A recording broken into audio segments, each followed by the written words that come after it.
Hello, everyone, and welcome to altPOV.radio.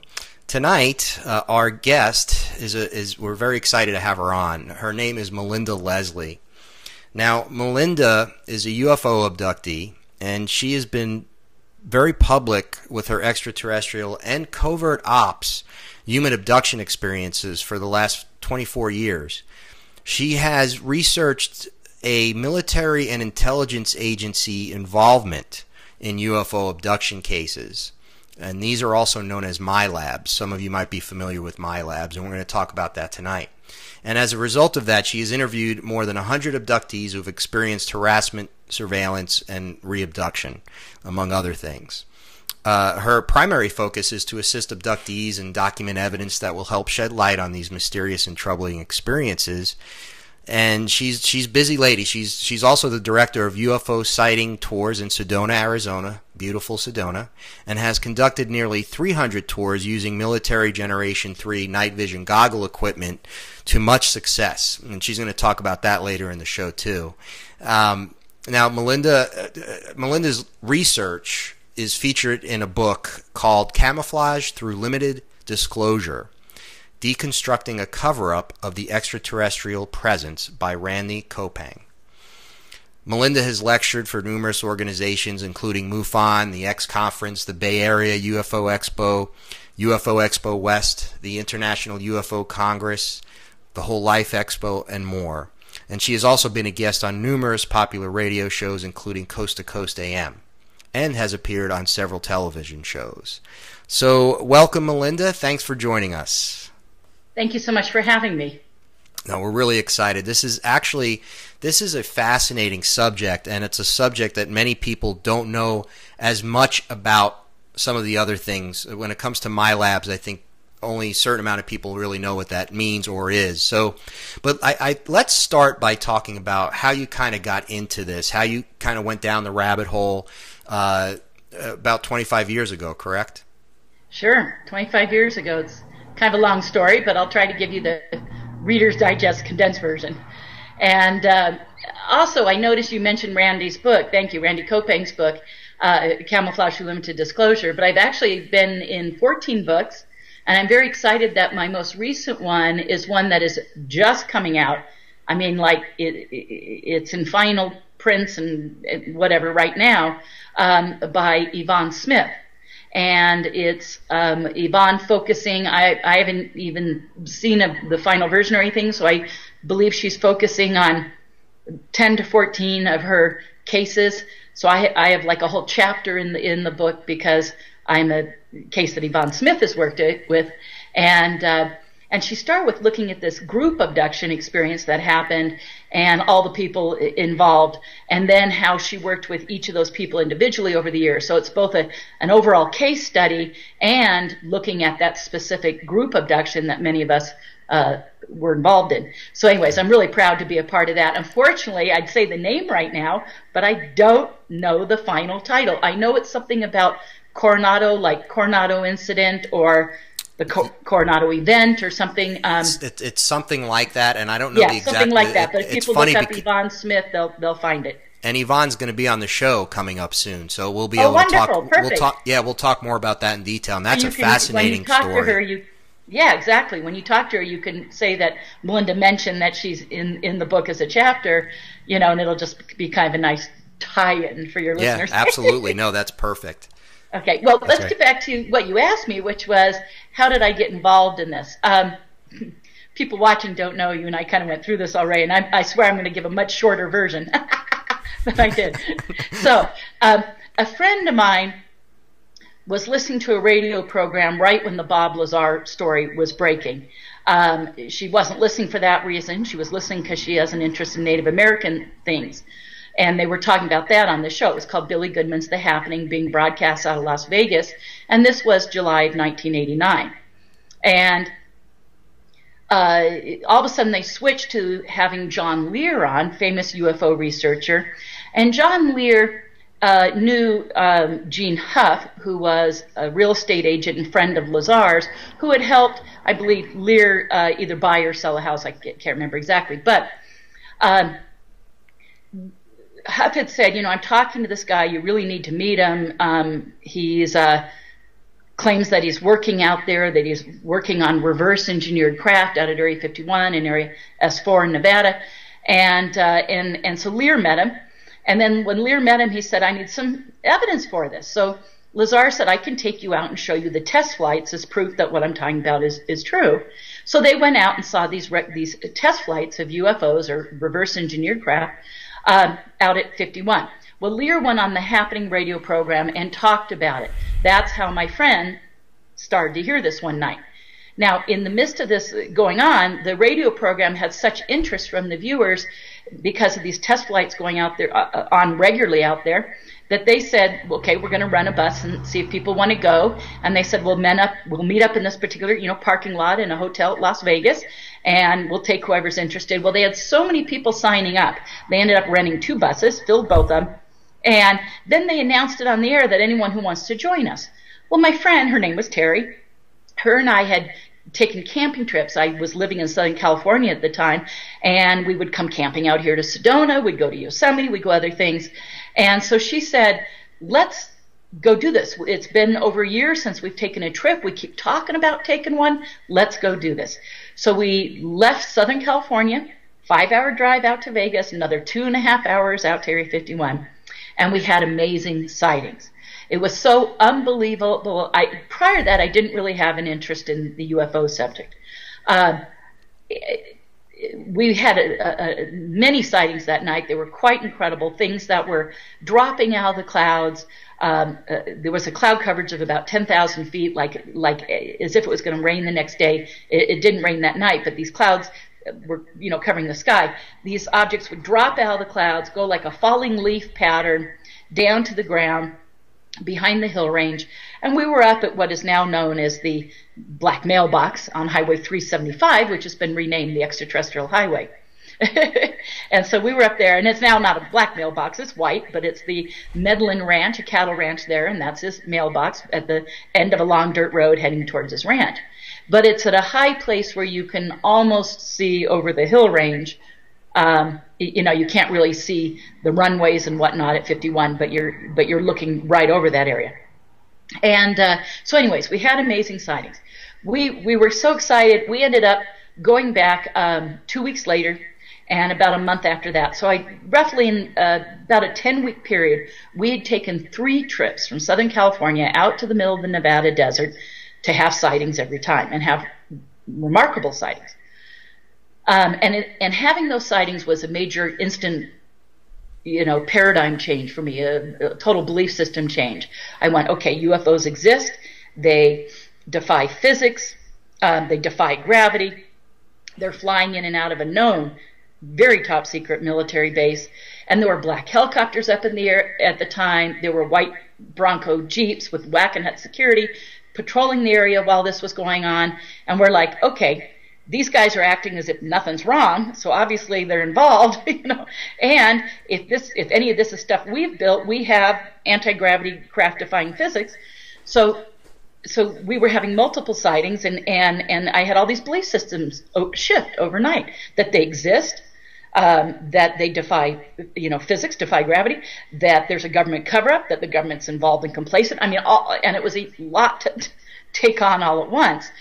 But also something about having these sightings on these 3 trips, these remarkable sightings, was like inserting a key and turning it, because I started to have, initially, it was dreams at night, but remembering childhood experiences and teenage experiences. For instance, I always had a memory, always, my whole life, of being about 5 years old. My grandmother had a place in Yucca Valley, California, in the middle of the desert, a little homestead. Her closest neighbor was about 200 yards away, and it was this old guy, this old cowboy who owned 2 mules. And the next closest neighbor was like a mile away. I mean, she was in the middle of nowhere in the desert, outside of Yucca Valley. And we would go stay at her place as kids. We loved it. We'd play in the desert. We'd go out and lost all day. It was really fun. So I always had this dream that I was put down for a nap one afternoon on my grandmother's bed in her room. One adult stayed behind to read a book on the couch out in the living room, and everyone else took off to go to the movies or something. And while I was put down for that nap, I always had this memory that little kids came to the bedroom window and wanted me to go out and play with them. Except for here I am in 1989, I'm having a dream at night where I'm remembering that experience and being put down for the nap, but it wasn't little kids that came to the bedroom window, it was gray aliens. And it never made sense to me that little kids came to the window and wanted me to go out and play with them. First off, that's not likely. But secondly, her house is like a mile away from anything. There's no little kids anywhere near her. They wouldn't come across the middle of the desert wanting me to play with them, you know. So it turned out, like I said, that was gray aliens coming to the window. And then I remember going out past the adult there that had fallen asleep on the couch while reading, and or at least this is my memory, and that I walked through a solid sliding glass door, but walked through it. And then all of a sudden I'm having another dream where I'm 12 years old, again, also out in Yucca Valley, staying in a little motel out there called the Yucca Inn. And I'm staying at the Yucca Inn. I wasn't feeling well. Again, all the other kids, I was the youngest of 5. Everybody went off and did something. I was 12, so I was left by myself because I was, old enough and, et cetera, at that age. And I wasn't feeling well at all. So I laid down on the bed to take a nap. I couldn't sleep. I ended up walking out the backside of the hotel up and over a ridge. There's now houses there, but at the time there wasn't because this was, in the 60s. I walked up and over the ridge, down into a valley. There was a landed UFO, and there were ETs present, and I went on board. And so I had this dream that I had that alien abduction, that I had walked out the back of the hotel during this, period of being in the hotel room by myself. When I was, because I thought I hadn't felt good, that I stayed behind. So that was an experience. Well, and then there were others that were coming up in my memories. And then in late 89, so that would have been July and August of 89. And so a little bit after August, September, October, November, somewhere in there, I go to bed one night. I had a discussion with a roommate of mine. Her friend of hers was going through something kind of traumatic. She wanted my view on what she thought her friend should do, that kind of thing.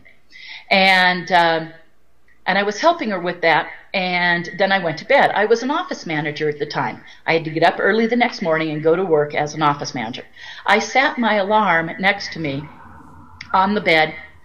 I quickly did a quick little visualization meditation exercise that I've done hundreds, if not thousands of times, that takes 2 minutes. It's really quick.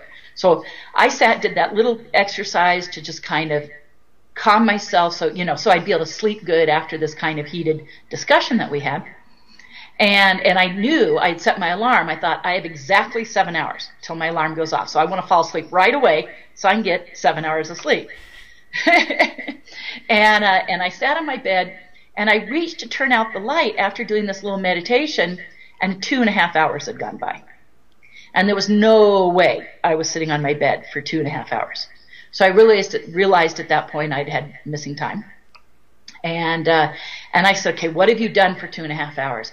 And I tried to calm and kind of breathe and meditate again, and said, what's the first thing that comes to my mind? And I kept getting this image of these 3 gray aliens next to my bed, and I couldn't get it out of my mind whatsoever, that they were standing right there next to my bed. And in fact, I remembered that one was a little shorter, one was a little taller, and one was a little taller. And to this day, I jokingly call them Manny, Mo, and Jack. Like the Pep Boys, Manny, Mo, and Jack. That's great. Anyway, so you Manny, have to Mo, have a and sense Jack. of humor. So that's, yeah, well, you got it with this. You absolutely right. have to. So they're next to my bed. And I was like, no, wait, that's not what happened, So what really happened for 2.5 hours, So I calmed myself, and no matter what I did, I couldn't get that image out of my head. But eventually, and I was kind of freaked out and stuff, but eventually I said, okay, I'm going to have maybe 5 hours of sleep, or 4.5, or whatever it is at this point, if I get to bed right away. And I had to go to work, so I calmed myself down. I turned out the light, and I went to sleep. And I go to work the next day. I'm kind of agitated. I felt awful, but I thought it was mostly from lack of sleep. I was kind of stressed out and really, really tired. And I come home from work just beat. And my roommate, who I'd had the discussion with, says, so what happened last night? I said, well, what do you mean what happened last night? And she said, well, She said, I was on my bed, and after we talked, she said, I decided to read so I could relax and go to sleep. And she said, I kept hearing something downstairs. We had a 2-story townhouse in Tustin, California. And she said, I was hearing something downstairs, so she said, I went to go look. And she said there was nothing down there. She figured she was just being paranoid or whatever. She comes back, but it's like 3 in the morning, okay? And she sees my light on in my room, with my door closed, but under my door. And she said, oh, maybe that was Melinda. So she knocked, to say, were you just downstairs? But there was no answer. She knocked a little harder, no answer. Pounded on the door, no answer. At that point, she got concerned that maybe something was wrong. And if she had heard somebody in there, had I been hurt, she was worried. So she opened the bedroom door and said, I wasn't there. So she goes, your light was on, but you weren't there. I went downstairs. I looked all around. You weren't there. I went outside. We had a carport. She said, your car was in the carport. So she said, I saw your car in its space. But I looked around. She said, you weren't around. I'm like, what? She'd go walking somewhere at 3 in the morning? I mean, what the heck? So she comes back up to my room, closes my door, because she says, I kind of didn't want you to know I'd gone in, in case you had it closed for a reason, And she said, I went back in bed. Okay, and that was that. So, and I was really freaked out. And she said, what happened? Do you remember? I'm going, I don't know what you're talking about, I was afraid to, say anything to her. And she said, well, were you sleepwalking? And I was like, oh, yeah, maybe, And so then so that evening passes. The next day I go to work. Again, I come home the next night. So now it's like 48 hours later. And we're joking about something. And she said, I'm glad you're doing much better now. There was something else about the other night I wanted to tell you. And I said, what do you mean there's something else? And she said, well, you were really freaked out. So I just dropped it. But she said, now you seem like you're okay, so I want to tell you. And I said, what do you mean? And she said, well, I went in your room. You weren't there. I closed your door. She said, I went back in my room, but left my door open to the hallway, hoping I'd see you come upstairs, because I was really worried where you were. She says, like an hour went by her, and she's really worried. Right. So she said, she sees a flash of light in the hallway, and she thought maybe I had come upstairs, flashed the light. So she's looking in the hallway, and she said, the flash flashed on and off, and then it was dark. But out of the darkness, she ended up describing this being that she said came up to about the handle on her door in her room, stopped in her doorway, and she described a gray with a very large, oversized head, wraparound eyes, a gray. And she said it was standing in the doorway looking at her, and then she said it moved quickly and went through my closed door. She'd closed the door to my room. She said it went through your closed door into your room. So here she had witnessed I was gone during my missing time, and witnessed an alien in the hallway. And she was adamant about that. And so between that was a current time experience.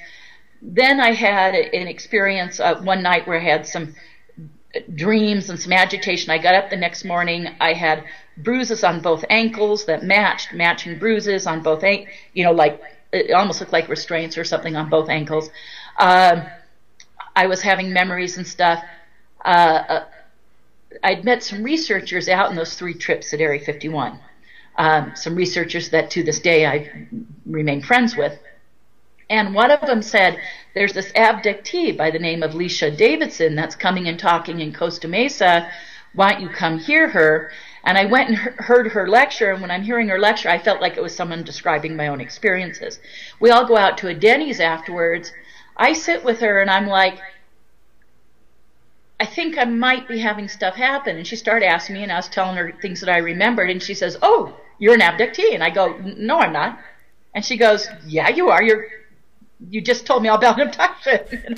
Right. And so anyway, so she said, yeah, you're having these experiences. And long story short, not that night, but another night, another researcher gave me the business card for a hypnotherapist that was a psychotherapist that he worked with, a PhD in psychology, a psychologist, psychotherapist, a hypnotherapist, and MFCC, all rolled into one, by the name of Dr. Deborah Troncalli. And he gave me her business card and said, I think you should see this person. It took me about 6 months to get up the courage to finally go to her and get regressions.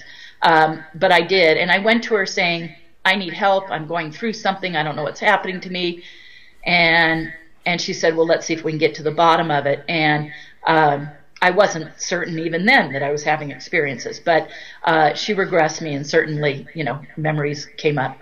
And anyways, that's basically, I tried to give you the short version, but that started me on a path of self-investigation into what was happening to me, and as well as meeting other abductees, meeting researchers, and the rest is history, as they say. No, that's an amazing story. So really, going to Area 51 and seeing what you saw, that really kind of opened up Pandora's box, so to speak. I had those sightings, and it was having those sightings triggered the memories. And then I started to have current time experiences in late 89, early 1990. And then for instance, in July of 1990, now this was after I was already working with Deborah Troncalli, but in July of 1990, myself and two friends, two researchers that I met actually out at Area 51 of all things, but I ended up becoming two of my best friends. Steve and Mike are their names. But we took a road trip to go out to the Tehachapi, Lancaster area, which at the time was known for having a bunch of sightings, and we were going to go check it out. These guys were into all their toys, equipment, video cameras. They just had all sorts of electronic toys and stuff. We piled it up in a car. Anyways, we drive out there, but we ended up having a period of missing time. We had abduction while driving over the mountain highways. That time, I was taken with two other people. Steve and Mike and I all three of us were taken from the car, and we had an abduction while driving, and we all had some conscious memory, and later we each got separate regressions from Deborah Troncalli, and Deborah ended up coming back and saying, you guys are clearly recalling the identical same experience. Wow. So now you're coming to terms with the fact that you're an abductee.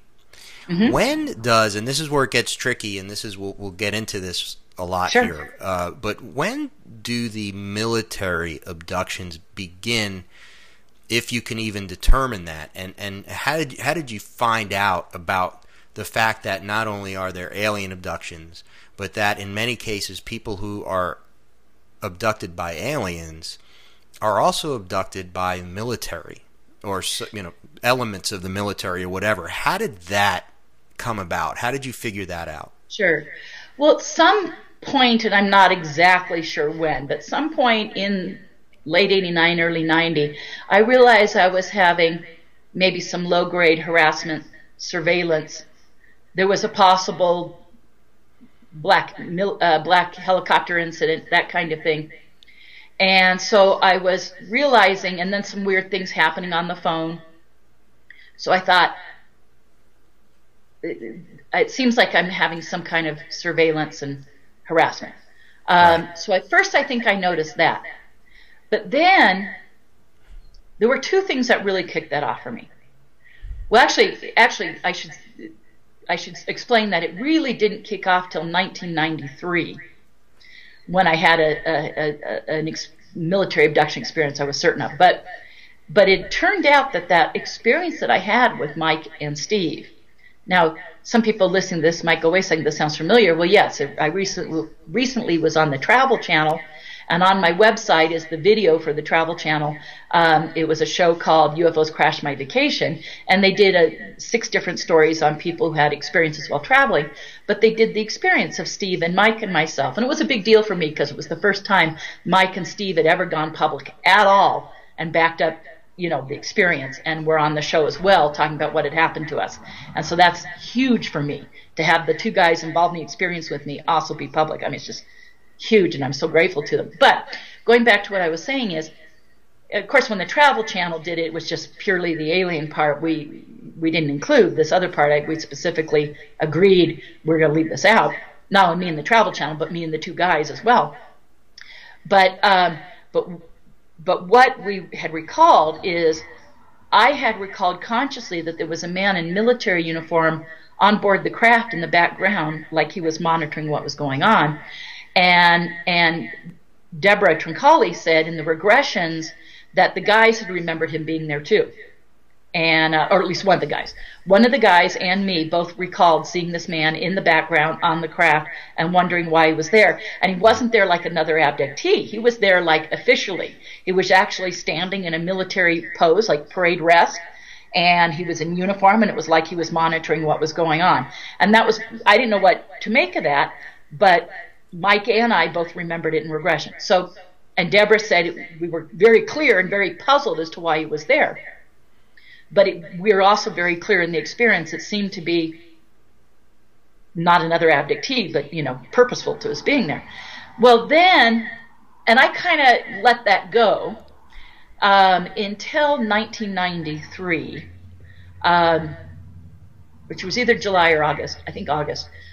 I had an experience where I'm trying to remember exactly, because there was one in August of 1993 and November of 93.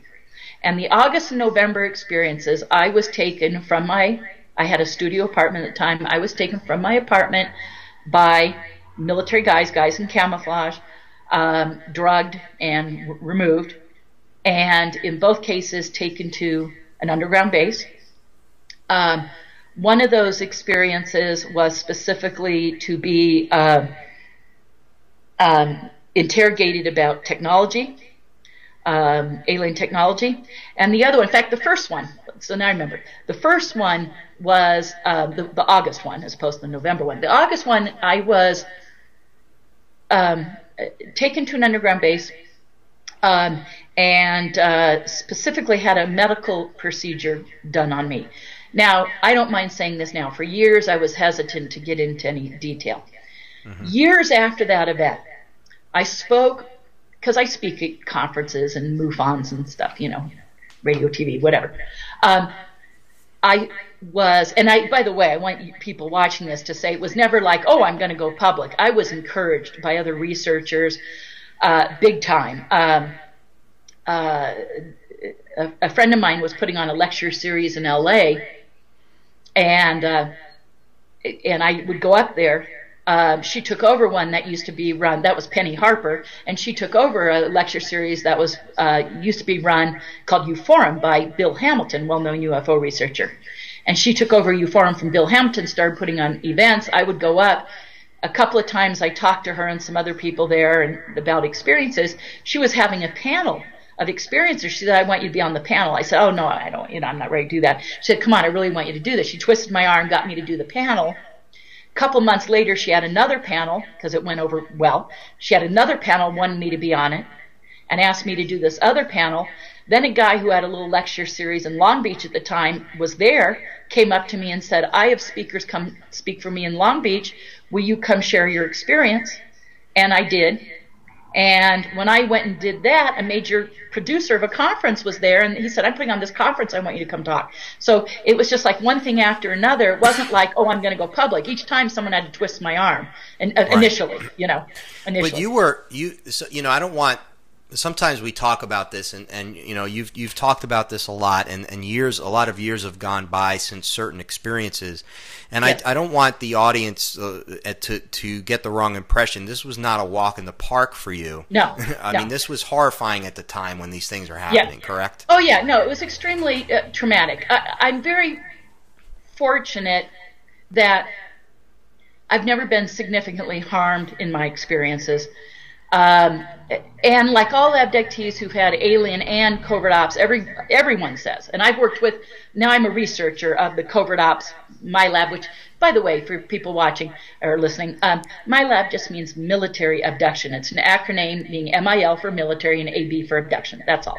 And I actually don't like the term. I'm forced to kind of use it because it's known in ufology and in abduction research, but I actually don't really think it fits. Which I'll explain a little bit more in a minute. But yes, exactly, it was traumatic. And initially it was difficult to recall. I mean, I went to Deborah Troncalli saying, I'm losing my mind, you know. Right. And I went to her saying, I think you need to refer me to a psychiatrist or someone, because I don't think this is just something a psychologist can handle, you know. And right. And she said, well, let's see, are you open to getting regressed, blah, blah, blah. So, that was that. and I ended up working with her for years. Luckily, I've worked with great hypnotherapists in the field. Bill Hamilton regressed me once. Barbara Lamb has regressed me. Yvonne Smith has obviously regressed me a couple of times. And so, I've been and another gentleman by the name of Sean Atlanti. So I've been regressed by really good hypnotherapists who really knew their stuff and they knew the subject. And I'm really blessed. And I recommend to any abductee out there, right. It really helps you to recall the memories, to know what exactly happened. Then you can grapple with it. You can say, okay, this was reality. This really happened. And when you remember the details, then go to a support group, with other abductees and learn that what you're experiencing, you're not alone. Other people are experiencing the same thing, even though you only have what you remembered with your conscious memory or in regression. But then all of a sudden you find that other people are saying the same thing. And those kind of unique details. So I think it's really important for abductees to get that kind of help. And that's a great message. And you do a lot of work with that, so that's really appreciated, I'm sure, by a lot of people. The obvious question now, and that I have, and I'm sure a lot of the listeners and viewers have, so you have a situation where you're having alien abductions, and it's traumatic beyond comprehension, really. To you can't even describe it. If you've never experienced it, you really can't describe it. So you're having these experiences. Then now all of a sudden there's a military element to it. There's you're making the differentiation between, now all of a sudden I have military involvement in these abductions. So I guess the question would be, and there's a couple of questions, but one would be why? Why would the military go ahead and abduct people, I'm assuming, that have already been abducted by aliens? Yes, well, I can speak to my own experiences and the many people I've worked with, so I'll kind of bounce back and forth. But I've worked with many people, and other abduction researchers have many cases of this as well. I always kind of jokingly say, well, not jokingly, but the late Bud Hopkins and the late John Mack were both very good friends of mine. In separate conversations, I'm really involved in ufology. I know a lot of key researchers and abduction researchers, and Dr. David Jacobs and Leo Sprinkle and John Carpenter, and blah blah blah. I can name drop. We don't want to spend the time here name dropping, but with Bud and John, both of them in separate conversations with me said, "I'm so glad you're looking into this, so I don't have to." Because it scared them. They didn't know what to make of it. Bud was a little better with it because he had multiple cases over the years. If you're familiar with the Linda Cortile case, which is the lady who was abducted out of her high-rise apartment in Manhattan in New York and was witnessed by was it Secretary of the UN, President de Cuellar at the time, and other CIA officials, and a caravan of, security cars going over I think the Brooklyn Bridge, if I remember. But anyways, that witnessed it, and some of the security people involved with that came forward and talked to Bud. So he had it involved in that case.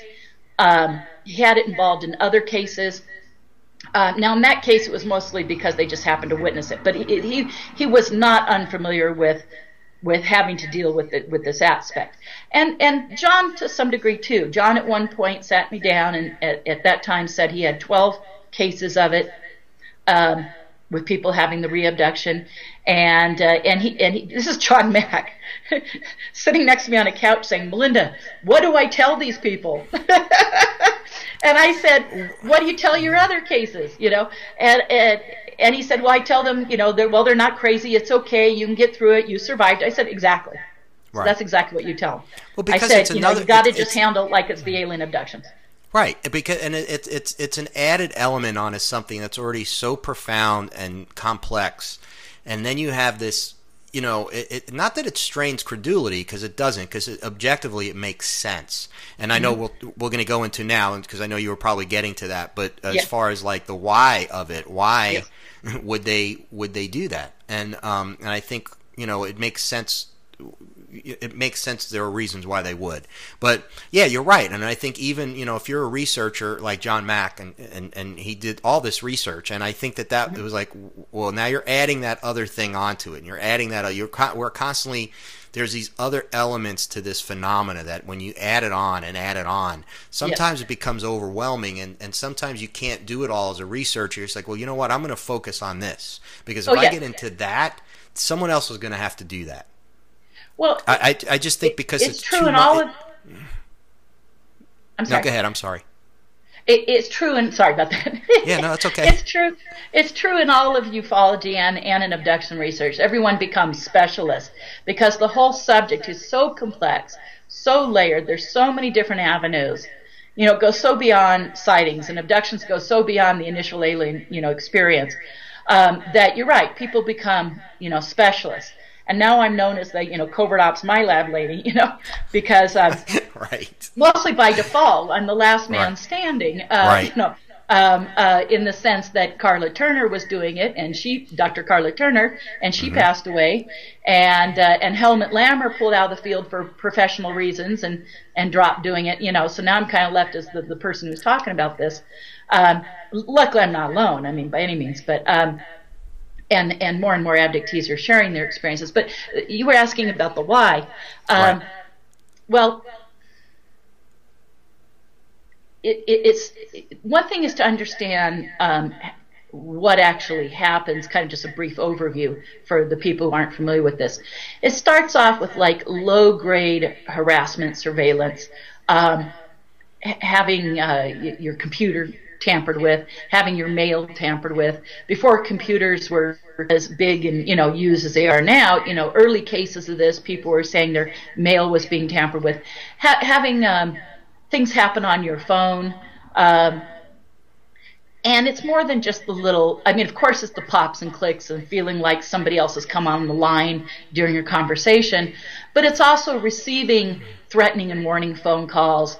Having electronic voices come over your phone, this kind of thing, is a part of that exists, as you well know, working with Stan in alien abduction, but it also works in the covert ops. In the covert ops parts, this happens too. So there's the phone stuff, there's the computer manipulation. One case I worked with, they kept hacking his computer, and he was going out and filming UFOs, and he was having abductions. He was on like an online, abduction support group thing. They kept going in. He would save those conversation stuff. They would come in and take those, and nothing else from his computer. They would come in and take just his film footage and nothing else. And they were accessing his computer remotely and specifically removing just things they were interested in. And I think that was blatant. When it's done, because it could be done in a way and they could look and leave it there and you wouldn't even know. When they start doing that, they want you to know it's happening. Right. So anyways, but that kind of stuff. It starts off low-grade harassment surveillance, the infamous black helicopter incidents. A lot of abductees have black helicopter harassment. They have vans and cars park out front of their house for a week at a time and photograph them coming and going. And as crazy as all this sounds, I have many cases of everything I'm saying. And I've had experiences myself. And then it can ramp up. Well, then at some point you actually have that, what we call the re-abduction, where you have an abduction at the hands of humans. Or you can have a combined alien and military experience. Most of my military abductions have involved ETs as well, where ETs were also present. So I would be in an underground, very human military base, but see aliens there as well. And or in the case when I was taking the two guys, that was predominantly an alien abduction. We were on an alien craft, but in the background was this man. I don't know why that was, but he was there. And then, as I said, the other experience where I had I never finished saying it, but I'll get into it later. I want to finish answering your question. But where I had a medical procedure, gynecological in nature, and another experience where I had I was interrogated extensively about alien technology, and but those kinds of things, I'm not alone in having those kinds of things happen. Right. So it can start to be where you have the re-abduction. Now you would think it would be over with that, you know, that you would maybe have a couple of those experiences, but then they can start to manipulate your life. You are befriended by insiders, another researcher called the Minders, another abductee, I mean, a famous abductee who wrote a book, Angela Thompson Smith, who wrote Diary of an Abduction, talked about knowing all these insiders. And when I say insiders, they could be people who claim to be directly involved with the UFO program or abduction program in some way. They can be intelligence types, people with an intelligence background, aerospace involvement, other forms of exotic technology, psi development programs with the government, this kind of thing. And usually there's a crossover with this, but suddenly abductees meet these kinds of people, they're befriended by them.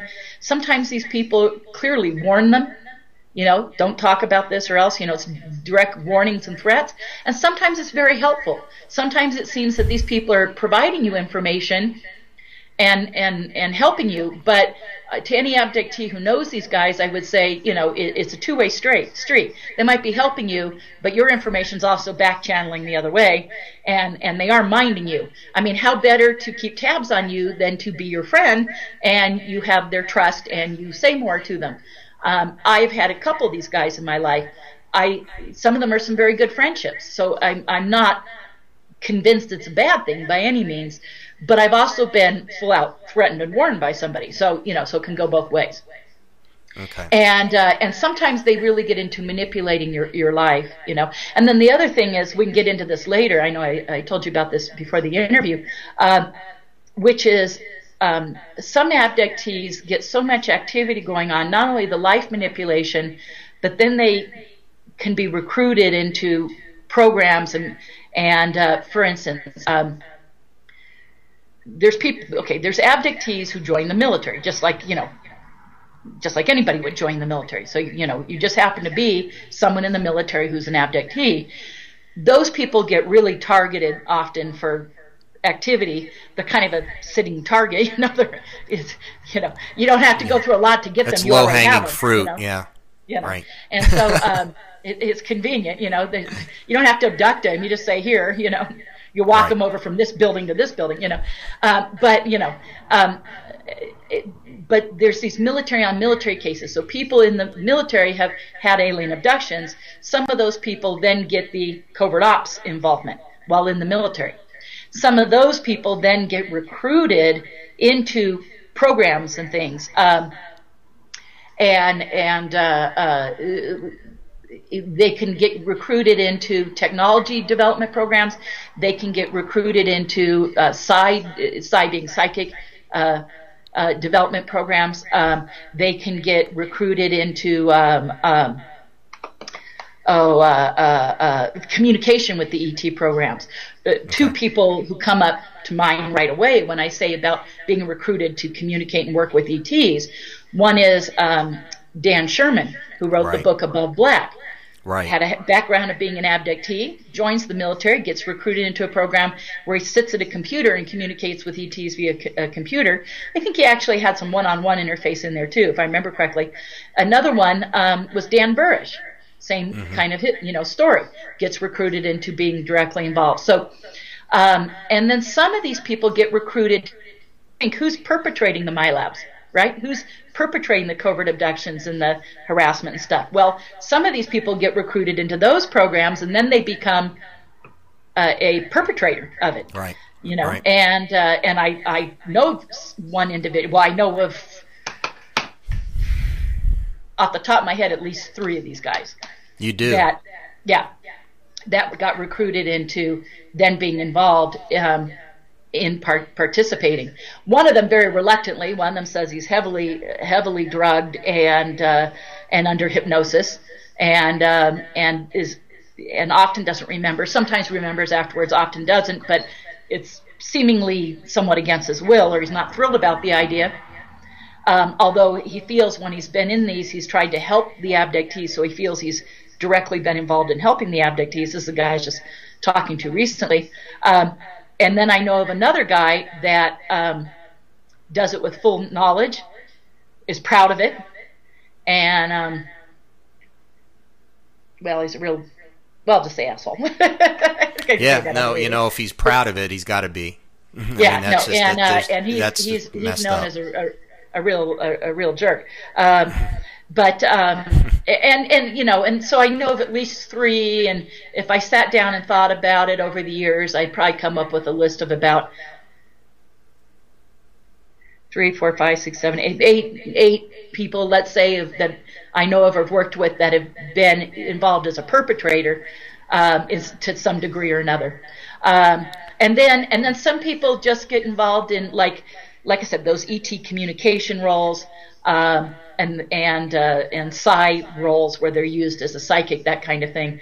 Right. Anyhow, and then there's now a term for some of these guys that get recruited into these programs, and that's referred to as super soldiers. Okay, right. That's another one of those terms that some people are aware of, some aren't. Yes. Okay, so let's recap here, and I want to do this for the listeners and viewers, because you have, it almost seems like everything's intertwined. Obviously, there's cooperation going on. There has to be, right? An objective analysis would, even from someone on the outside looking in, would say, well, the ETs are working with the military. They just use that term for clarity right now. The military. For experimenting. So you have the aliens and we're talking a lot about, it seems that people are picked for either genetics or their psi abilities. Yes. And a lot of times it seems like it's almost generational, and we can get into this. Yeah. And so now so it's really the waters are literally muddied, because then you have the abductions that seem to be led more by the military, have more military involvement, even if there are ETs present. So do you think that the reason they're doing it is they're trying to find out more about perhaps someone's DNA, or perhaps certainly psi ability? I mean, we know that they recruit people, that's been going on for decades and decades. So really, I guess if you had to look at a big picture and I had to ask the question, what in the heck is going on here? What would you say? Well, I mean, again, going into like, it's a loaded question, I know. Yeah. Well, I mean, what's going on here is basically like the why, you know, which you addressed some of them just then. In my research, there's been predominantly 4 categories that reasons they seem to be doing this. One is they're interested in alien agenda and motives. So they're asking the abductees, why is this happening to you? What have you been told? What have you been shown? What's going on? What is the agenda of the aliens? What is the motives? What are they working towards? To see if the abductee knows, either has been told that or shown something, or if the abductee through their experience is just kind of surmised, you know. But that's one thing they seem to be interested in. Like you said, genetics is another one. They seem to be very interested in if the abductee has been changed genetically, enhanced or modified in any way, or do you have some unique genetic pattern that predisposes you to being an abductee? So whether it's you've been changed or you're changed already, which is why you're an abductee. So the third being psi abilities, like you said, that they're interested in the abductees' psi abilities. Do you know, telepathy, telekinesis, psychokinesis? What are you able to do? Have the aliens enhanced that? Have they taught you advanced abilities? And are you able to reproduce it at will? That kind of thing. And then the fourth is the technology. What have you been? Have you flown or navigated a ship? Have you sat at a control panel and worked it? Have you been shown the propulsion system? Have you been shown weapons? Have you been shown specific pieces of technology? If so, to what degree? What do you know about it? And in that also comes like formulas, like mathematical formulas and alien writing. Have you been given alien knowledge or information, advanced knowledge or information in either languages, writing, math, science, you know, that kind of thing. Right. And so it's and if you know, if you're an abductee who's had a lot of technology parts to your experience as far as navigating or flying a ship or seeing the control panels or seeing the propulsion system, that pretty much to me is going to guarantee that these guys are going to have an interest in you, and you probably already have covert ops involvement, and then like you were saying, it runs in families. Okay. It's been long known that alien abductions run in families. It's generational. There's a ongoing some kind of genealogical study by the ETs, and it's resulting in the production of hybrids. It's the taking of eggs or ovum from women and sperm from men and producing these hybrid beings. While many other things do happen in alien abductions, if you did a statistical analysis on what happens, 90 or more % of abductees have eggs or sperm taken and are shown hybrid children. That's the most common thing that happens. Other things also happen, but that remains the most common thing. And they're getting better at it. And those hybrids are now no longer, it used to be when abductees were seeing babies, and then they were seeing toddlers, and then they're seeing kids. Well, now they're seeing adults, and now they're seeing their adults and teenage hybrids living on Earth. So many of them are being brought here, and of course, any world power group, world governmental structure is going to say, why is that happening? And what do the abductees know about it? Right. So, I mean, it's almost like that would be of interest to them.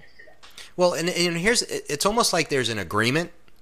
There are several agreements between one or more alien races and the military, various countries' military, or some overseeing military group or a black op group, but yet not. It's an agreement, but it's they're not telling them everything. So in other words, you have there might be an agreement where the aliens are doing this. They know the aliens are doing this, but they're not being told all of the information, so the military is having to go out and re-abduct people to find out what's going on. I mean, I know that sounds really strange, but it seems like that. Yeah, I can help explain it for the audience. Please do, because you basically got it. You were paying attention when we spoke before. No, I'm just kidding. No. He's good. No, but okay. Yes, there is an involvement. People are seeing military and aliens together. They are, and I should also say this. We keep saying military, and that's kind of all just a shortcut term. It's covert ops, black ops. It's military. It's intelligence people. It's science types. It's engineers. So there's this whole covert human world. Shadow government, breakaway government, as Richard Dolan would call them, the breakaway government, the shadow government, that deal directly with this subject, that have been involved with the crash retrievals, with the reverse engineering, with the development, and with the ETs going way back in history. And as we were saying, the alien abductions were generational. Obviously, I was getting to the point that the covert ops things are generational, that tends to also run in families. We're now learning. A lot of times the abductee has a family member that goes back in military intelligence, CIA and NSA intelligence work, naval intelligence, Department of Defense, aerospace community, secret societies. And it's usually a combination thereof. So if you're an abductee and that history is in your family, whether it's either of your parents or an uncle or a grandparent has that kind of background, and you're an abductee and you've been shown technology, and you have a lot of the hybrid things, I guarantee you're going to be having this go on. I mean, just when I talk to abductees and I ask them a few questions about their family history and background, or about their own experiences, it's like I know now. I mean, I see a pattern and I see where it's going. And so not only is there alien abduction in your family history, but there could be this background of all those things I just listed in intelligence, and technology fields background, as well. And it's usually, like I said, a combination of stuff that ends up coming together when I work with these cases. So there seems to be some kind of constant monitoring. Now, going on to what you were just saying about seeing ETs and humans together, yes. It seems that there's a limited involvement. It seems, regardless, and I think all abductees experience this in their alien abductions, that the aliens are extremely technologically advanced, obviously. They're extremely intelligent, extremely telepathic, that their communication is all through telepathy, that they're extremely psychic in many ways, or have advanced paranormal abilities in the forms of like psychokinesis, moving matter with the mind kind of things.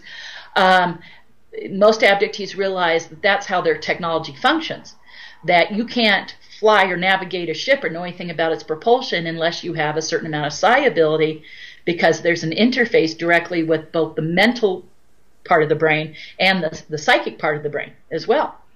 And so most abductees realize, to navigate a craft, you have to visualize and remote view where you're going to go, and it goes there, and that kind of thing. So this is just well known in the technology, and the people with these abilities, no wonder they're put in this role to work with ETs in a communication role, because they're able to do it in the mundane physical speaking mode, as well as the telepathy psychic mode as well. So of course it takes people who have those abilities to interface with the aliens.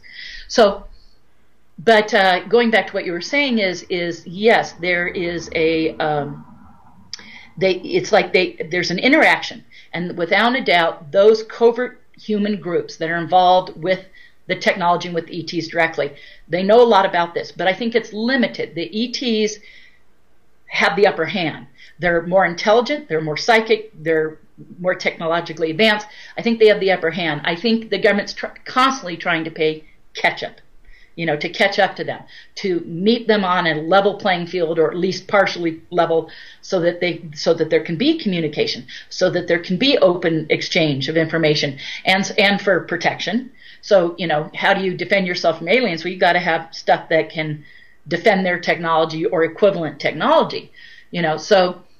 And with the abductees being just another source of information and knowledge about these things, of course, they're data mining the abductees. I call it, in fact, we go back to something we said earlier when I said I'll get to this later, which was that I hate the term MILAB, because first off, it suggests it's all military when it's not. Okay, and then a lot of it is engineering types, and like I said, and science types, and intelligence types. Okay, right. But okay, and then it emphasizes the abduction part of it, as opposed to all the harassment, surveillance, life manipulation. It goes much deeper. But also, I don't think it's an accurate description of what's going on. And years ago, I tried to say, I called it RE-ABS, reverse engineered abductees. And that was because, I once, in actually another radio interview, had someone say, well, is it they're reverse engineering the abductees? And I think he actually said reverse engineering via the abductees. And I said, well, yes, but I understood it both ways. So I said, yes, actually both are right. They are reverse engineering technology, information, everything else, data mining through the abductees, via the abductees, and they're actually reverse engineering the abductees. How do you create an abductee? What kind of mind control stuff can you practice and develop on us? And the genetic part, have we been changed and altered genetically, and can they share some of those genetics, or take some from us, as the case may be, Right. But so I think it's the reverse engineering the abductees, learning how to abduct people, getting better at it, and the genetics, and the reverse engineering via the abductees. That's a phenomenal explanation to a very complex issue, and I really appreciate that. It makes sense. It really does. And there's two things come to mind. One, I'm smiling a little bit because, as for the last 5 years we've worked on the Stan Romanek case in producing a documentary. So really, what we did was we were looking at all the evidence and trying to put it together into a compelling narrative, so to speak. Congratulations, by the way, on that finally being done and released. Thank you. I admit I haven't seen it because it's been less than a week. It's been less than a week. And we're dealing with a couple little glitches in the PayPal thing, but we should get that settled in a day or two. But thank you. Well, I really look forward to. I'm gonna at least download it to watch it once, and maybe and order a copy. I look forward to seeing it. But congratulations and job well done. Thank you. And it was a long journey. But you know what? I'm listening to you, and I'm literally checking things off on a list of Stan's case. So you're saying, okay, so you have the alien abduction stuff, and then you're saying the surveillance, the intimidation, the hacking of computers, the wanting them to know that they hacked into your computers, making it very clear that they're on, they're watching you, on and on and on, and it's unbelievable. Life manipulation and threats and warnings, being beat up. And everyone, he's got it in spades. Everyone handles it differently, and some people react. We're all human, so we all react differently to these things happening. But one of the things that you mentioned I thought was very interesting. Because in Stan's case, he was downloaded with information. One of the most fascinating parts of his case were the equations that he drew, and it caused a lot of controversy. But really, it's one of the strongest, really strong areas of this case. And I can see that being the reason why there would be a MILAB part to this, where it's okay. You were downloaded with these equations. We want to know, the again, military black ops, whatever we want to call them. We want to know what the heck you know, right? We want to know what are these equations. What else might you know? What else might you have in your head that was downloaded? And of course, Stan's family, military. Secret clearances, mother and father, unbelievable, really. And I'm listening to you, and I'm literally checking these things off. Like, this makes so much sense that he would be a prime candidate for all of these things happening to him. Now, granted, people don't. Again, they might not even care, but obviously, it's just terrifying. Period. It in a lot of cases, it destroys lives. Yes. And which brings me to my second thought, and I want to get your opinion on this. I'm listening to all this, and the one thing that keeps coming to my mind is that the fact that our government, whatever part of the government you want to call it, breakaway government, whatever, our government that's supposed to protect its citizens, that they are doing these things. I think of it as literally a heinous criminal act. Absolutely. A crime against humanity. Sure. It's absolutely. so bad. I think the whole cover up, I think when you we don't even need to get into the abduction part. Let's just start with the UFO policy of non-disclosure anyways. You're Right. keeping the truth from people. The people of the world cannot choose their future or make good choices on how they want to be governed or how their future is going to go when you keep information from them. Okay, A. Then the repressing of the technology itself, that as a human race and as a society, we're still using fossil fuels. Talk about a crime. And destroying the planet in the process. Yeah, and destroying the planet when there's technology out there that makes everything we're currently using completely obsolete. Right. And yet it's being kept for just those who are in the need to know because of their own involvement and greed and so that the companies and structures in place that run all those systems currently for the planet remain in power and in place. And so, this is heinous, evil, tantamount. It's like, paramount. There's no way to, I find myself lacking the words to even to describe it. And when they can justify that, and then we get into even, war crimes again, not, when you get into just war crimes and how populations have either been exterminated or practiced on. Well, the Nazis did this in World War II. World War II, the Nazis did this to their citizens. They did all these cruel experiments to people and their own German people, and of course others as well, obviously. But you look at those kinds of things. Look, I try to be an optimist, and I think a lot of people look at UFO phenomena and they hold out all hope that from the alien perspective, that the aliens are looking out for our best interests, and even if people are getting abducted and the abductions experiences themselves aren't pleasant at all, that there's a means to an end. You know what I'm saying? That you hope. And I'm one of those people. So let me you are one of those people. That's interesting. Absolutely. We'll expand on that a little bit. Sure. Well, and I always think, okay, am I being, wishful thinking and Pollyanna, and or is it reality? But I think there is a means to the end to what the aliens are doing. Obviously, in creating these hybrids, in these beings being extremely, the hybrids, I mean, not just the ETs, but the hybrids being extremely advanced intelligence, extremely advanced paranormal abilities, mental abilities, that when those people start intermingling with Earth, and when they start having hybrids of hybrids, in other words, when they, when a hybrid and an Earthling get together, that you're talking about a very deliberate altered change in the population of the planet towards being both having to keep up with these beings, learning from them, and interbreeding with them. You're going to end up with advanced genetics and advanced mental abilities and advanced intelligence and advanced psychic abilities becoming more and more the norm. That's already happening. And you're left going, is that already happening because of some hand by the ETs? I don't know, maybe, but I think I said to you on the phone, I think this was you, if not, it was someone else recently, saying that, how long has all this been going on, all this manipulation? I think it gets back to the ancient alien question.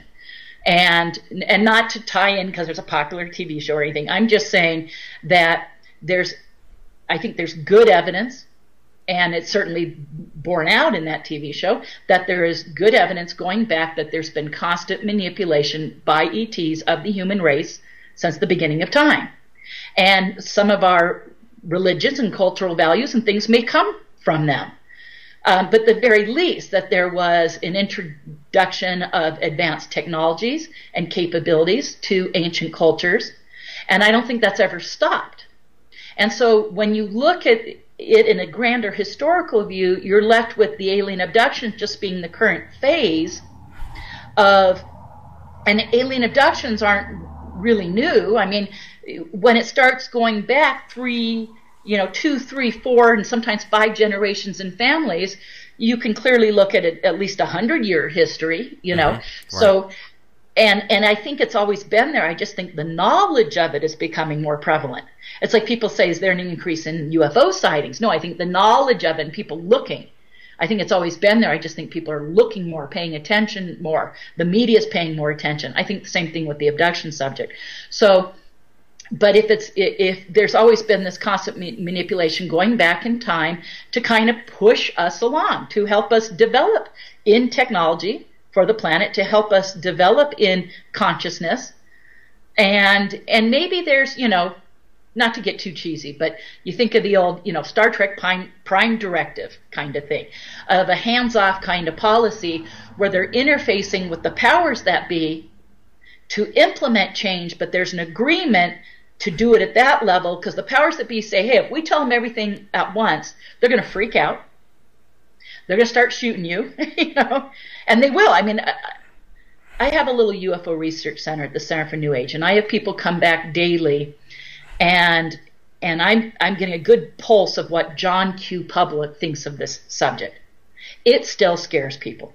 The majority of the population is still frightened by it. Yes, I do my UFO tours where I take people off military night vision goggles. I know we'll talk about that later, night vision goggles, and we have sightings, lots of them. and it's changing people's paradigms to go out, because it's a cliche in ufology to say seeing is believing, but it's so true, to go out and have your own sighting. There's nothing like having your own personal experience, and I love providing that to people. But for every person that goes out on a tour with me, there's all those people that come back to my office, and at first they might show interest, but when they really realize that we have sightings regularly, I actually tell people I guarantee sightings. You'll get your money back if we don't see anything. And there was a while there where Randy Kopang, whose book you mentioned earlier, he's a researcher friend of mine I talk to constantly. We're constantly doing work together. And I told him, I said, people have about people at the center still being frightened by this. And I said, I think it might be hurting me to say there's a money back guarantee, because when it becomes too real for people, they hesitate to go out. No, I swear to God. Yeah, wow. No. And he encouraged me to say, no, still use it, because you're going to get the people that are serious and interested, and they want to know that they're actually getting something for their money. But every once in a while, have someone that idea that they'll absolutely see something makes them not want to go out. And actually experience that repeatedly. That's interesting. Yeah, and so and then I have people all day long, people bring their little kids back. Oh, look at the cute little alien stuff, the pictures, UFOs on the wall. They have a big map on the wall with pins marking all the sightings and stuff. And it's often the parents bringing kids back, and the kids are into it. The kids are smart. They're asking the right questions. You know that there's an indoctrination going on to bring the people up to a certain level of understanding of this, which could be the ETs working with the covert government to have this policy of slow, deliberate disclosure, because the kids are asking the right questions. They're knowledgeable about it. They're getting it through all the sources of media that they're using, electronic, television, whatever. They're being indoctrinated to be okay with this. And I'm seeing that in spades. Which is great. The parents bring their kids back, and the kids are doing, and sometimes they're tiny little kids, sometimes they're teenagers, everything in between. Mm-hmm. But as soon as I start talking about the sightings and how serious they are, and the sightings in the area, and we have an underground base here in Sedona, and then if they start asking me about my abductions, just the seriousness, and I'm not there going, oh yeah, this is fun, this is entertainment. I'm like answering their questions with real facts, and I have books of evidence, and I'm presenting them. The parents often go, okay, we're done now, and quickly take their kids to the UFO Research Center like it got too serious, Right. Yeah. No, that's like it's one thing when it's cute little aliens and there's stuffed animals and maybe there's sightings in the area. When it was about there's an underground base and the military's involved and here's all the evidence and I guarantee sightings, it gets too real for people. And so that is something that is unfortunately still prevalent, but it is changing. It's certainly changing. The younger generations, it's absolutely changing, and so I think that might be deliberate, mm-hmm. and it could be the ETs are working with the governments, working with the covert ops of the world, to introduce technology and information behind the scenes, and then they're letting, because of this hands-off policy. They're letting those individuals make the choices to let the information out. The thing is, I think most people in ufology would say not fast enough. Again, this use of fossil fuels, the use of the technology being withheld, and just the facts and the information. They're allowing people to be educated and make decisions for themselves, for their lives, for their families, not to mention, clear decisions that could make you an informed voter, but so it's not fast enough, but that's not saying that they're not on some kind of time schedule. I think they are. Right. And this is a debate for, probably another show where we can sit around a round table for 8 hours and debate this. But it does the end justify the means? I mean, not even so much for the aliens, but I'm talking about our humans who are involved in this, the governments, the military, the people who are in charge of this, the people that are letting its own citizens be treated as lab rats, literally, and there's no other way to look at that. I mean, you can say, well, if they're using my DNA to create these hybrids, that is all. I mean, that's really cool. It's neat. You think about okay, it's to it's the next step in our evolution, perhaps. Yes. That's why Yes. this is happening. But there's still, again, the means, and given that, and this was a question I wanted to ask you, given the negative elements of this, given the illegal criminal activity associated with this, and given the secrecy surrounding it, do you think that disclosure, as people have come to know what disclosure is, do you think that it could ever really happen? Yeah, no, I think there is a policy in place. First off, a couple of insiders have come out saying this. The late Colonel Philip Corso has said this, and I know, for instance, also that Bill Uhouse, an insider, and others, they just come to mind right away. But many of these insiders have said that that there's a policy of slow, deliberate disclosure, that there is an effort to slowly bring people around, indoctrinate them, because, and people say, well, other abductees and contactees will say, well, the aliens could just show up and make it happen overnight. Yes, they could, but obviously they're not doing that. They're using those, power structures in place to do it for them, and for them to step up to the plate and take responsibility. Because, and again, the power structures probably have in turn told the aliens, don't just show up en masse. People are going to freak out. It'll be collapse of every social and economic structure that we have, obviously. So I think it may be where there's an attempt to bring it about. The thing is, and this is the problem with so much in politics and government anyways, is so much of it has become the control of those with the money, those with the corporations, that it is under corporate control. I mean, I think in the U.S. and the world governments, I think most intelligent people realize it's all under corporate control now. I think that's not conspiracy thinking. I think that's just reality. Just a fact, right? Yeah, just fact. And those corporate entities don't want to change their, it's good old-fashioned greed, I mean, you get into the statements like, they're doing everything from greed, and absolute power corrupts absolutely, But, and I think it's just that rather than upset the status quo too much, it's taking longer than it should. Right. That there's this really slow, deliberate, but it's too slow almost to the point of being ineffective. Other than, like I said, the kids are becoming more aware. But I think that it's not changing fast enough to introduce these technologies.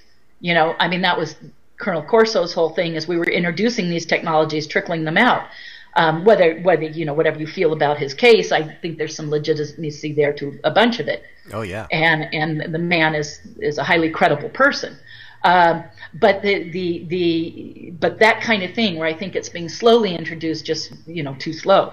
But and again, I think it's because the corporate power structure running everything doesn't want to give up the money. And these subjects, the UFO subjects and everything related, has become so ingrained in that covert world, in that technology development world, that one insider, a controversial person, but an insider once said in a very public interview, he said, for those technology development companies and for the military and for the government, it is the goose that laid the golden egg. It's a never-ending source of black project funding.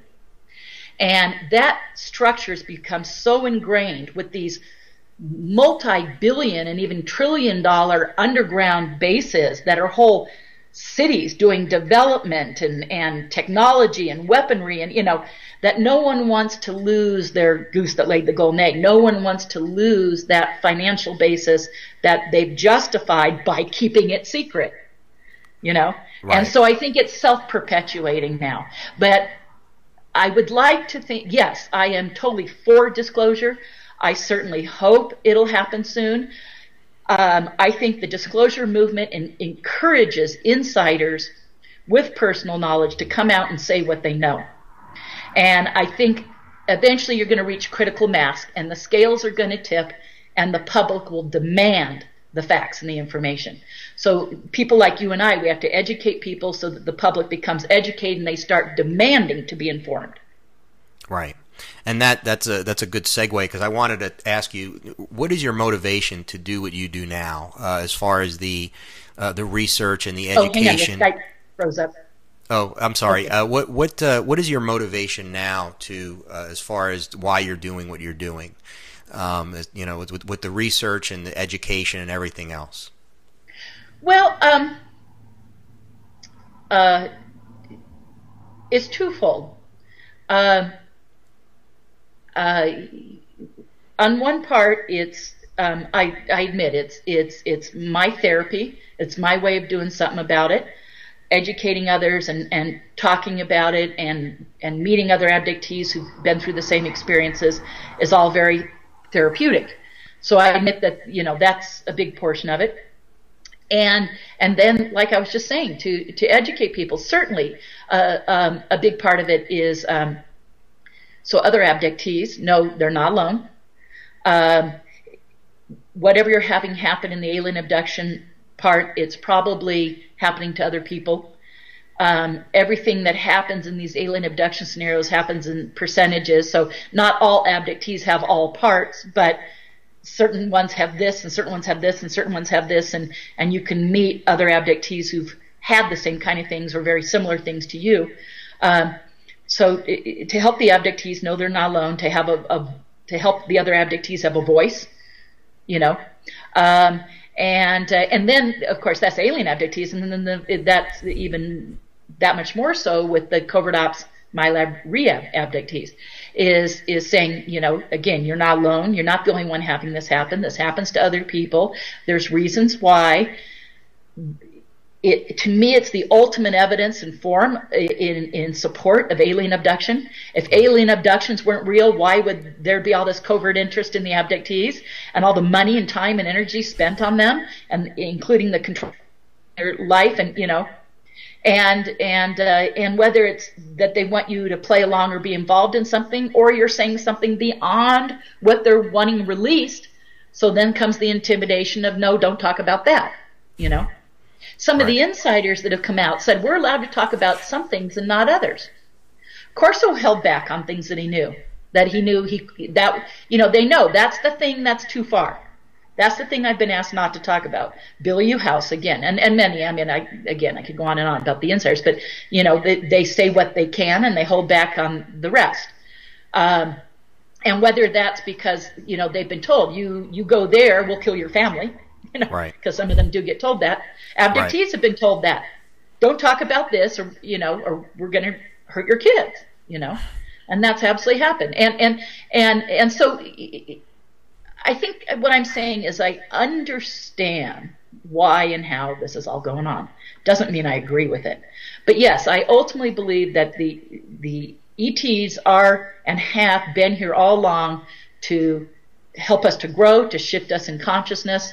And that is, you know, their end game, and also to bring us up to speed to eventually be level players with them. I think that's deliberate, that they're trying to help us along so eventually they can have. I mean, it would benefit them to have trade and commerce with us, probably, you know.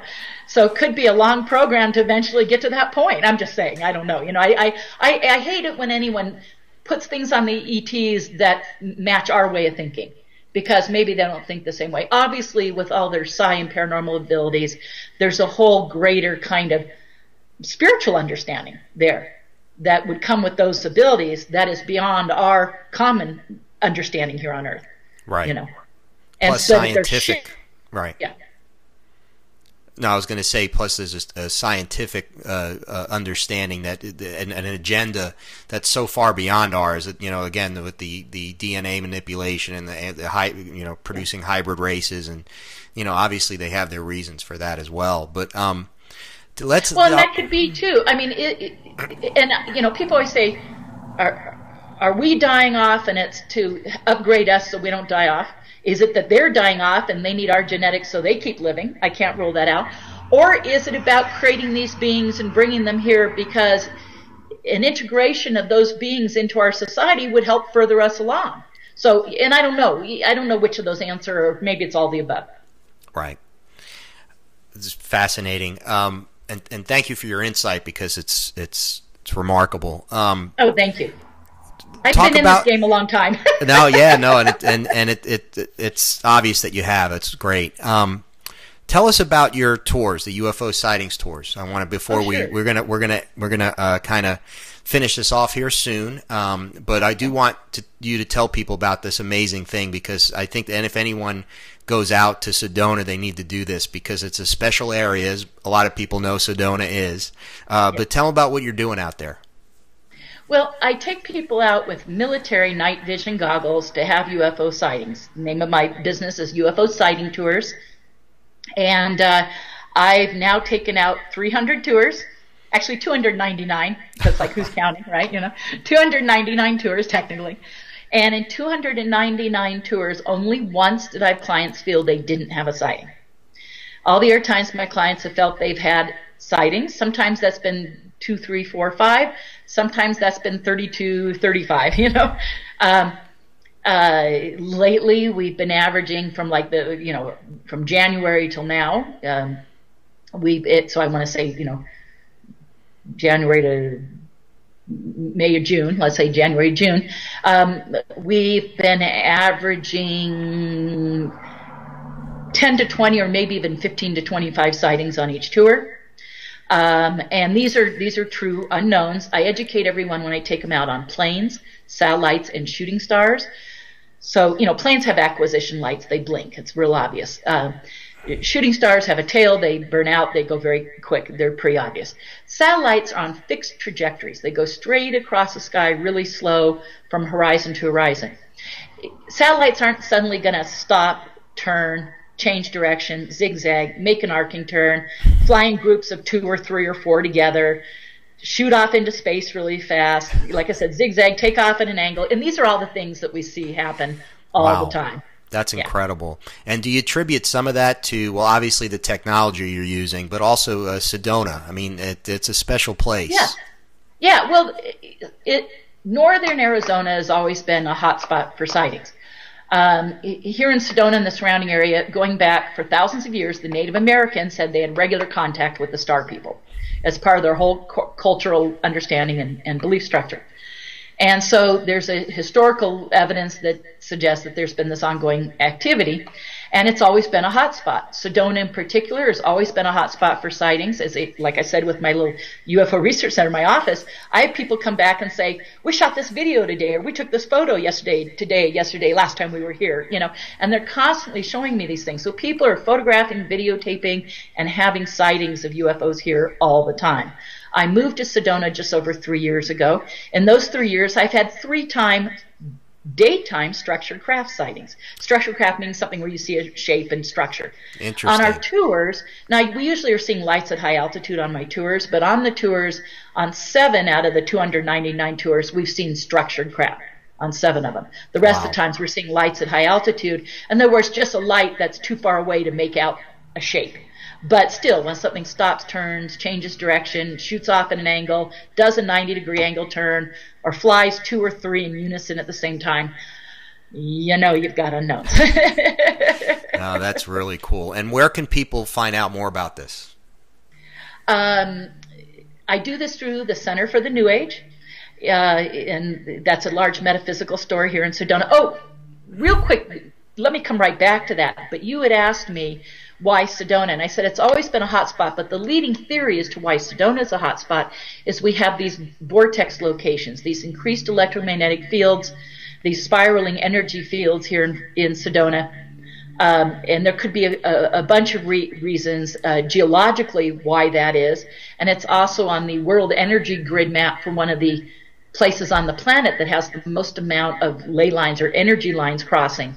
On the World Energy Grid map for all of Sedona. And then certain of our rock formations, there's underground water aquifers with rushing water underground. There's quartz and granite above that, a lot of quartz, and then our dirt is all red, and our sand is all red. The desert dirt, desert sand is because it's sandstone leaching iron. It's actually rusted dirt. That's why we're red here instead of rusted dirt. And so they say with the rushing water going through the quartz, with the amount of iron leaching out the sandstone on top, that this could literally be producing like a giant battery. So certain of our rock formations are known to take that energy that's inherent with Sedona being on the world energy grid and possibly then intensifying it, channeling it up through the rock. So that's the leading theory as to why Sedona is such a hot spot, is the UFOs are here because of that. Now, and why they might be here because of that is, I once took out an engineer on a tour who said, what if their navigation systems are just locking on to these energy fields? And I said, well, that makes perfect sense. Or is there a consciousness thing going on here that they're also drawn to? Or is it both? But regardless, it is a hot spot, always has been. And then when I use the military night vision goggles, those are allowing for over 20,000 times more light than you can see with your naked eye. So right away, people are going to see 20,000 times more stars than you could ever see with your naked eye. And so we're in a hot spot. It's an activity known for sightings. We go up on one of these vortex locations. We're using the night vision. I think it's just that perfect storm that allows us to have amazing sightings all the time. And there's not a lot of light. It's not like a big city, so you get good. Yeah, we are a dark sky city. We had state dark sky designation. Up until a year ago, I thought we had federal, but until just earlier this year. Earlier this year we got federal designation as a dark sky city. So we have very minimal light, and wherever you are in Sedona, you're at least 4,400 or 4,500 feet. And I take people up on a hill where we're at about 4,700 feet. So we have that benefit of the altitude at 4,700 feet, perfectly clear skies, and super dark skies because of it being a dark sky city. Mm-hmm. Wow, that's great. So, and then if people are interested, where can they go? What site is it again? The center? To go to SedonaNewAgeStore.com. And you can just go to SedonaNewAgeStore.com, and you can find all my information there. But also, if they go to SedonaNewAgeStore.com/UFO-tours, that'll take them right to the UFO tour information. Perfect. I got to say, this has been a very enlightening conversation, and I really do appreciate you coming on and sharing your wealth of knowledge and experience in this field with us. I think I think people who listen and watch this are going to have a better understanding, perhaps, of some of the things that are happening. Will you come on again someday? Because I know it's the never-ending thing. There's always new stuff. Well, and at times we alluded to some of my experiences, but didn't get that into them. Right. There's so much more we could talk about. There's lots more. There is. So you'll come back. I'd be happy to. I would love to come on. Ladies and gentlemen, this gentleman does an amazing job interviewing. Your questions were very insightful, very intelligent, and I applaud you. I wish for all the success because I think you told me it's a relatively new venture for you doing this. It is very new. I wish you tremendous success. I think you do a great job, and I would love to come on again.